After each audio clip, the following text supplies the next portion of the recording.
այսօր շատ հաճախ քննարկում են, տարբեր ենթադրություններ են առաջ քաշում, թե ինչ հարց է եղել պատճառը, որ 3 ժամով հետաձգվեց Ցուրիխյան արձանագրությունների ստորագրությունը եւ այլն։ Գիտեք, սա շեղում է մեզ ընդհանուր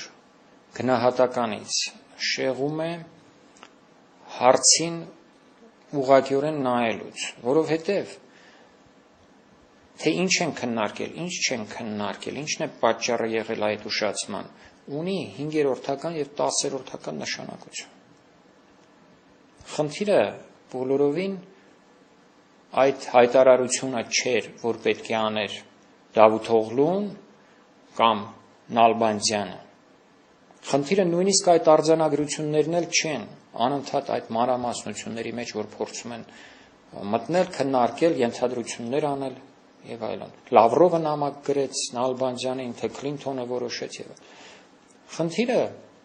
շատ ավելի պարզ է։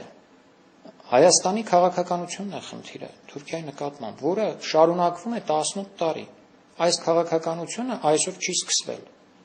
Այս քաղաքականությունը տրամաբանորեն շարունակվում է եւ վաղ թե ուշ պետք է բերեր նման կործանարար հետևանքների, նման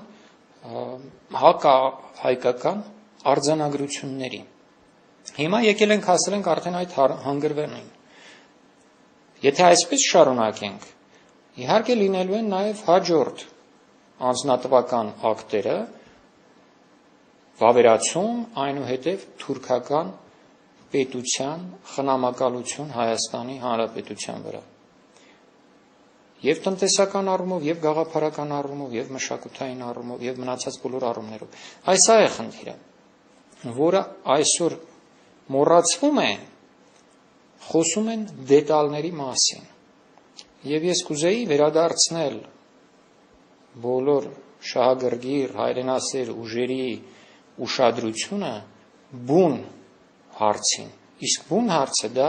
Հայաստանի Հանրապետության արտաքին քաղաքականության մեջ 18 տարի շարունակ հայկական հարցի անտեսումն է։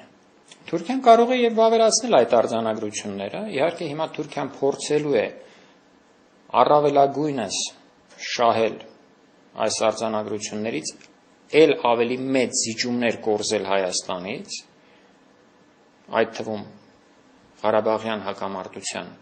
գծով, բայց եթե չստացվի, այդ արձանագրությունները իրենք իրենցով առանց Ղարաբաղյան հակամարտության, նույնիսկ առանց ցեղասպանության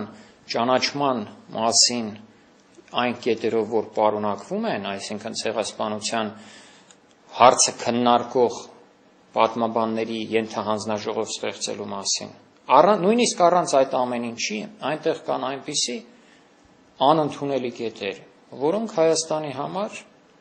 ոչ մի լավ բան չեն խոստանում։ Դրանք են հատկապես սահմանների ճանաչման վերաբերյալ եղած կետերը, այն կետերը, որոնք ընդունում են նախկին բոլոր պայմանագրերը, ընդունում են երրորդ պետությունների տարածաշրջանում եղած պետությունների հատկապես տարածքային ամբողջականությունը